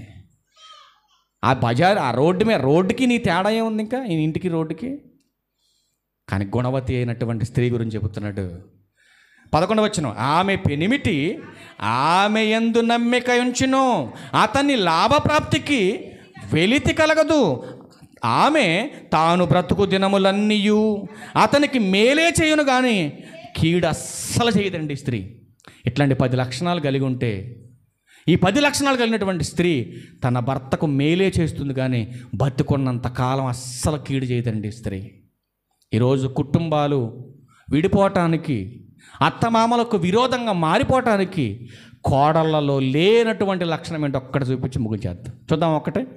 ఈరోజు కోడళ్ళు అత్తమామను గౌరవించలేకపోవటానికి, కుటుంబాలను విడగొట్టడానికి, అత్తమామల నుంచి కొడుకుల్ని దూరం చేయడానికి కోడళ్ళలో లేనటువంటి లక్షణం ఒకటి ఉందండి. అది ఒక్కటి చూసి మనం క్లోజ్ చేసేద్దాం. చూద్దాం ఒకసారి. మేకా గ్రంథం తీసారా? 7వ అధ్యాయం వచనం 6. కుమారుడు తండ్రిని నిర్లక్ష్య పెట్టుచున్నాడు, కుమార్తె తల్లి మీదకిని, కోడలు అత్త మీదకిని లేచెదరు, ఎవరి ఇంటివారు వారికే విరోధులగుదురు. ఎందుకు విరోధులగుతారో క్లారిటీ ప్రభువారు ఇస్తున్నాడు. మాట చూద్దాం ఒకసారి. యేసుక్రీస్తు ప్రభువారు ఇస్తారు. ఎందుకు విరోధులగుతారో, అత్తలకి కోడలకి ఎందుకు విరోధం ఏర్పడుతుందో యేసుక్రీస్తు ప్రభువారు మాట్లాడుతున్నారు. చూద్దాం. లూకాసు వార్త 12వ అధ్యాయం. 53వ వచనం చూడండి. తండ్రి కుమారునికిని, కుమారుడు తండ్రికిని, తల్లి కుమార్తెకును, కుమార్తె తల్లికిని, అత్త కోడలికిని, కోడలు అత్తకును విరోధులుగా ఉందురని చెప్పాడు. ఎందుకు వీళ్ళంతా విరోధులుగా మారిపోతున్నారని అంటే, బైబిల్ అంటుంది కదా, వాళ్ళలో ప్రేమ లేదు. ఏమంటే ప్రేమ ఉంటే ఏం చేస్తుంది? ప్రేమ కొరింథీ రాసిన పత్రిక 13:4-5 వచనాల్లో ఉంటుంది. ఏం లేదు ఇళ్లలో, ఒకసారి చూడండి అక్కడ. కొరింథీలకు రాసిన మొదటి పత్రిక 13వ అధ్యాయం 4వ వచనం.